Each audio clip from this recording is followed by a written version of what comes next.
Mga kababayan nating seniors, kung kayo ay 60 o 65 pataas, makinig po kayo ng mabuti dahil kailangan nating pag-usapan ang tungkol sa isang maling impormasyon na kumakalat sa social media ngayon. Nakalagay sa mga post na may PH, 000 Universal Pension na darating sa Disyembre. Pero kailangan nating linawin ito ngayon para hindi kayo umasa sa wala. Ang totoo, walang ganyang programa sa ngayon. Ang kasalukuyang social pensyon na ibinibigay ng DSWD ay PH 000 buwan-buwan lamang at ito ay para lamang sa mga indigent senior citizens na walang ibang pensyon mula sa SSS, GSIS or private insurance.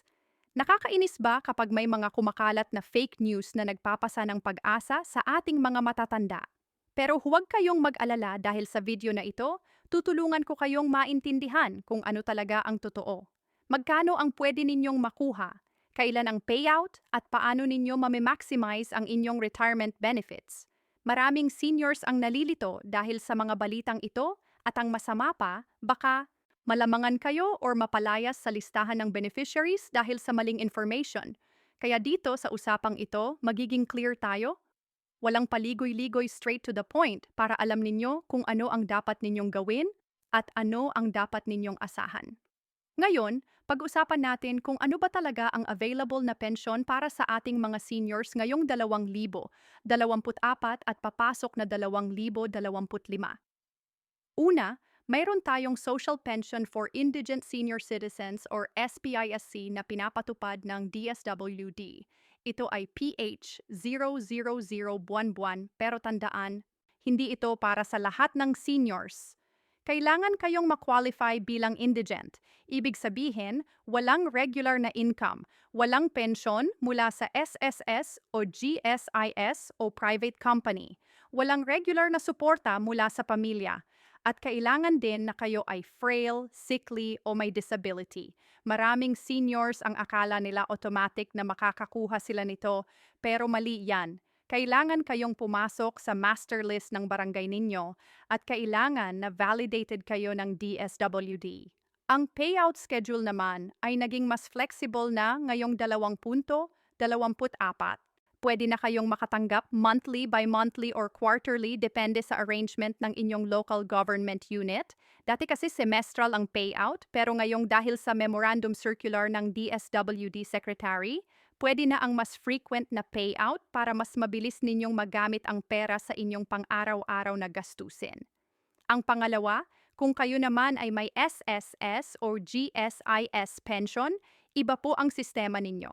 Ang mga SS pensioners ay nakatanggap ng 13th month pension at December pension as early as November 29 at Disyembre ika-4, 2024. Ito ay automatic na binibigay basta kayo ay regular pensioner at ang amount depende sa inyong monthly pension. Halimbawa, kung ang regular pension ninyo ay 5,000 piso buwan-buwan, ang ikalabintatlong buwan na pensyon ninyo ay 5,000 piso din. So parang double pay kayo sa Disyembre. Pero tandaan, ang 13th month pension na ito ay para lamang sa mga may pension na hindi ito universal pension para sa lahat. Ang GSIS naman ay may parehong sistema. May 13th month paid in ang mga retired government employees at ang schedule is usually sa Noyembre din para magamit ninyo sa Pasko.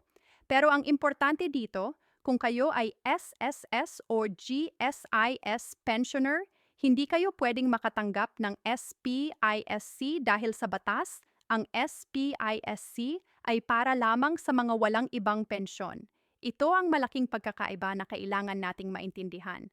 Ngayon, ang Universal Social Pension na nabalitaan ninyo, ito ay House Bill 10, 423 na pumasa na sa House of Representatives noong Mayo 21, 22, 24.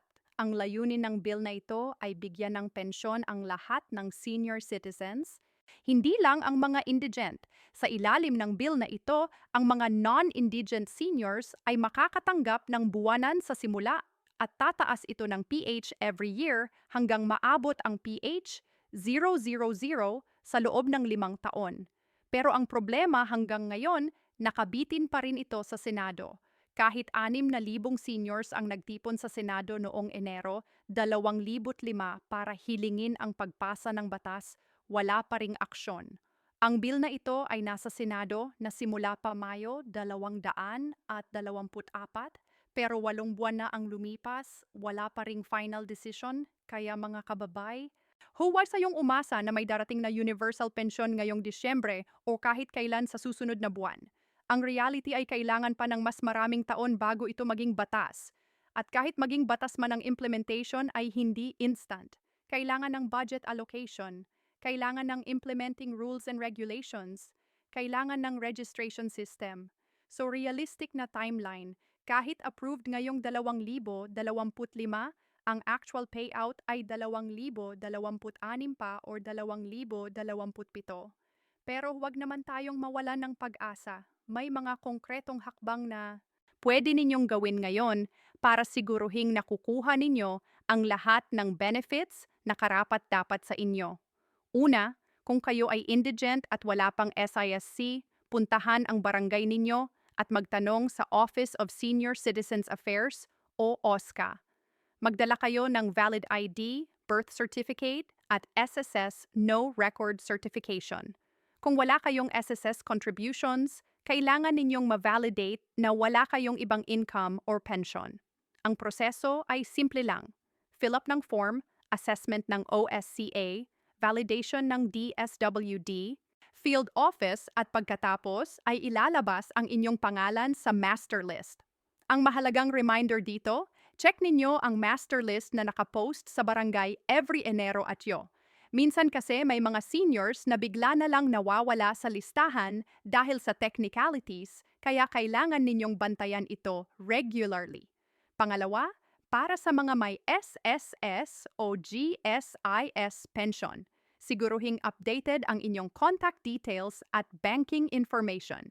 Karamihan ng pensioners ngayon ay tumatanggap ng pension through bank deposit na either sa Land Bank, DBP o private banks. Mas safe ito kaysa mag-claim ng cash sa payout venues at mas convenient kasi automatic ang credit sa account ninyo. Pero kung gumagamit kayo ng GCash o Maya, pwede rin yan basta enrolled kayo sa system. Ang important, huwag kayong magpapahuli sa updates dahil minsan kapag outdated ang information ninyo, ma-hold ang inyong pension at mahihirapan kayong maklaim. Pangatlo, alamin ninyo ang lahat ng additional benefits na available sa inyo bilang senior citizen. Mayroon kayong 20% discount sa lahat ng basic necessities at prime commodities. May discount sa medical at dental services. May PhilHealth coverage at kung kayo ay sipu or 100 taong gulang na may additional cash gift kayo under the Expanded Centenarians Act. Halimbawa, ang mga centenarians ay tumatanggap ng PH 0001 time cash gift at ang octogenarians at non-agenarians ay may PHP 10,000 cash gift. Ang mga benefits na ito ay malaki ang maitutulong pero kailangan ninyong mag-register sa LGU ninyo para maklaim. Hindi ito automatic kaya kailangan ninyong kumilos. Ngayon, pag-usapan natin ang mga posibleng problema o red flags na dapat ninyong iwasan. Una, ang clawbacks o pagbabawas ng pensyon. Ito ay nangyayari kapag namatay ang isang beneficiary pero patuloy pa ring kinukuha ng pamilya ang pensyon. Ang DSWD at SSS ay may monitoring system para sa ganitong situation. At kapag nahuli kayo, kailangan ninyong isauli ang lahat ng nakatanggap ninyong pera plus penalty pa. Kaya kung namatay na ang spouse o parent ninyo na pensioner, i-report ninyo agad sa DSWD or SSS para ma-update ang listahan. Huwag ninyong i-take advantage ang sistema dahil sa huli kayo rin ang mahihirapan. Pangalawa, ang mga scammers na nag-aalok ng mabilis na proseso o guaranteed approval kapalit ng bayad. Maraming mga fixers sa labas ng DSWD or SSS offices na nag-aalok ng serbisyo pero karamihan ng mga ito ay scam. Ang totoo, libre ang lahat ng proseso sa gobyerno. Walang bayad ang application para sa SPISC. Walang bayad ang claim ng pensyon sa SSS o GSIS. And walang bayad ang pag-update ng information. Kaya kapag may nag-alok sa inyo ng ganitong serbisyo, huwag kayong maniwala. direkta kayong lumapit sa opisina at gawin ninyo mismo ang proseso. Pangatlo, ang mga fake news at misleading information sa social media. Gaya ng PH000 Universal Pension na nai-mention kanina, maraming ganyang posts na kumakalat na wala namang basehan.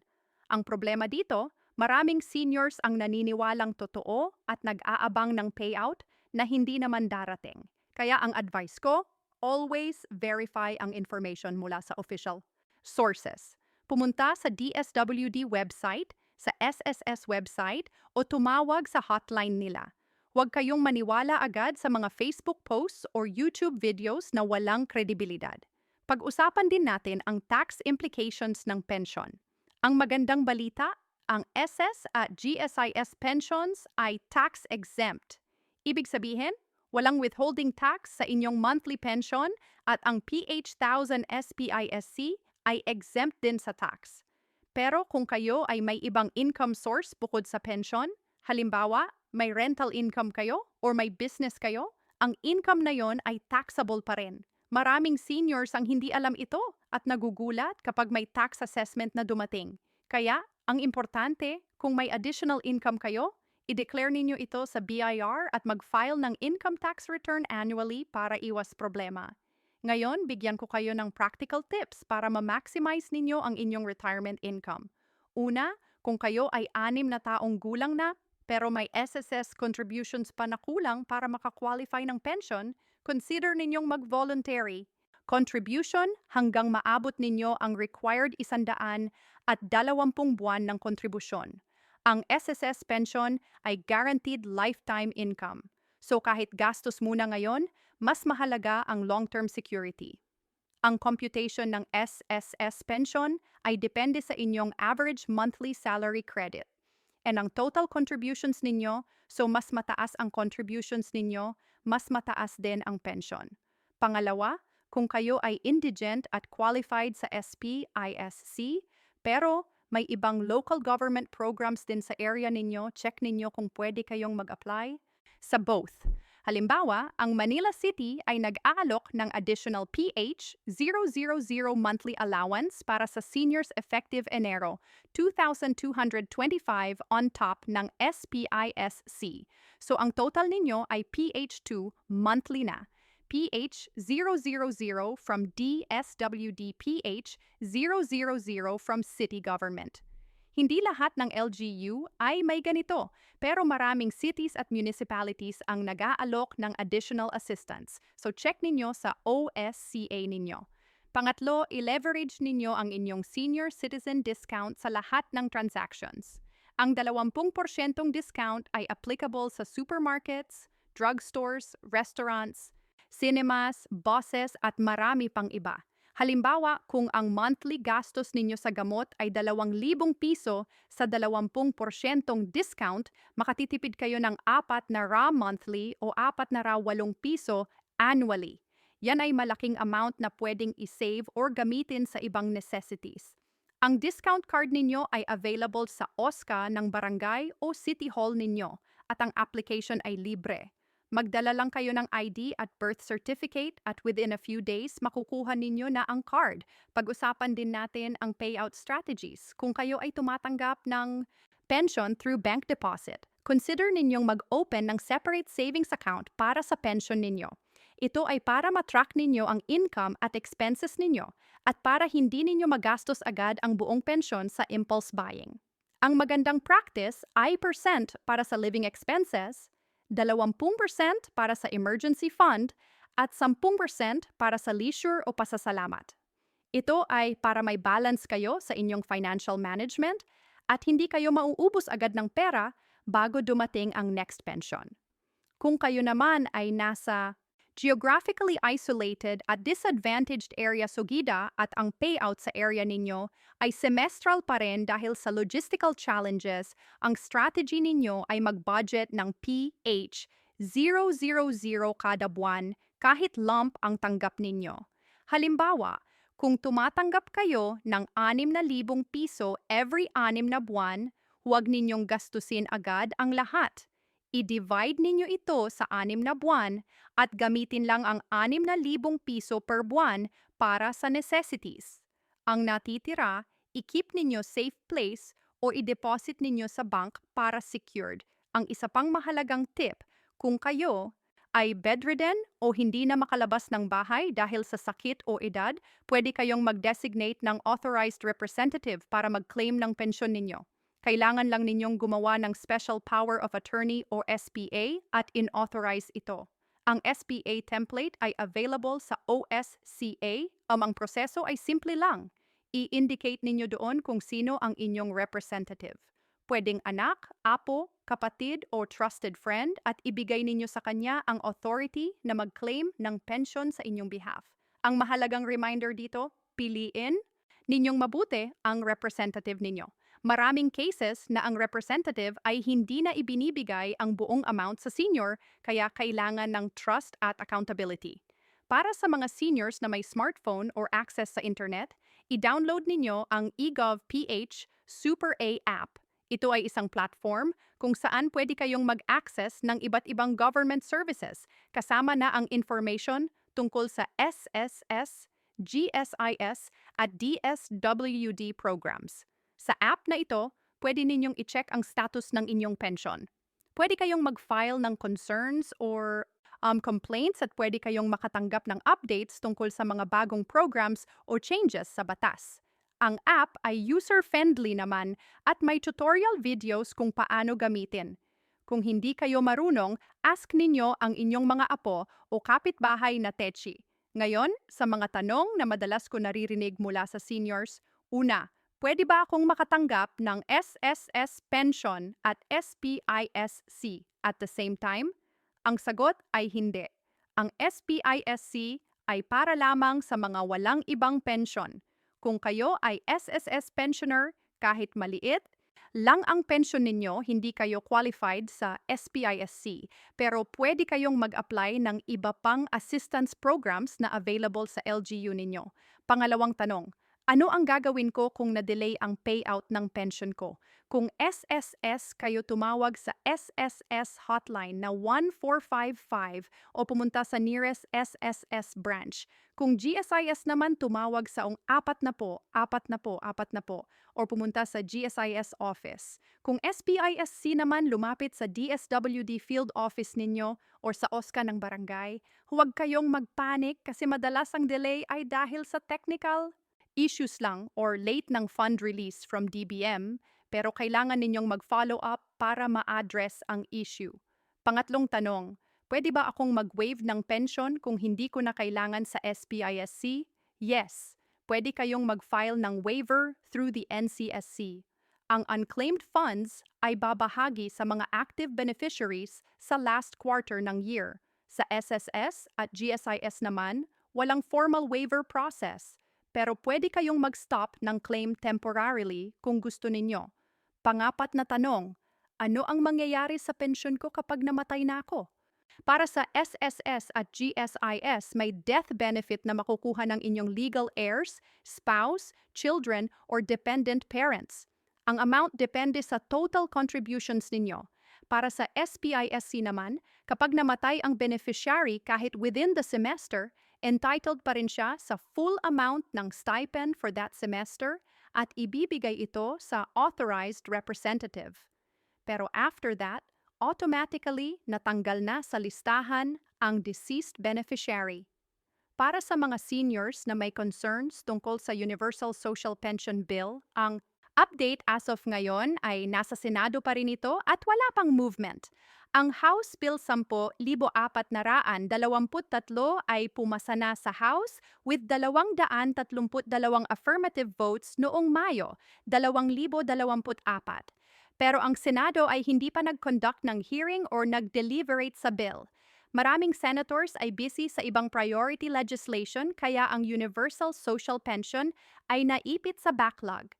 Ang advice ng mga senior citizens groups ay mag-write kayo ng letters sa inyong senators, mag-participate sa rallies or petitions at mag-voice out ng support sa bill. Ang collective action ay makakatulong para ma-push ang legislation pero kailangan ng patience at persistence.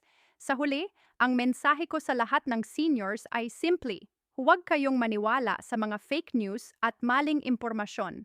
Ang PH 8,000 universal pension na kumakalat sa social media ay walang basehan. Ang totoo ay PH 000 SPISC para sa indigent seniors at ang universal pension ay pending pa sa Senado. Kaya mag-ingat kayo, mag-research kayo at always verify ang information from official sources. Ang retirement ninyo ay mahirap kitain kaya huwag ninyong sayangin sa mga scam o fake promises. Gamitin ninyo ang available resources, OSCAR, DSWD, SSS, GSIS para makuha ninyo ang lahat ng benefits na nararapat sa inyo. Magtulungan tayo bilang community. Mag-educate tayo ng isa't isa at mag-advocate para sa better policies para sa ating mga seniors. Kayo ay deserving ng dignified at comfortable retirement at ang gobyerno ay may responsibility na suportahan kayo. Pero kailangan din ninyong maging proactive, mag-apply, mag-follow up at mag-demand ng accountability. Sa ganitong paraan, mapapabuti natin ang sistema at matutulungan natin ang isa't isa. Salamat sa pakikinig mga kababayan. Huwag kayong mag-atubiling mag-comment sa baba kung mayroon kayong mga katanungan o concerns. Share ninyo rin ang video na ito sa inyong kapwa seniors para hindi sila ma-scam or ma-mislead ng fake news. Mag-ingat po tayong lahat at sana ay maging mas matalino at mas informed tayo sa ating retirement journey. Hanggang sa susunod na video, ingat po kayo at God bless.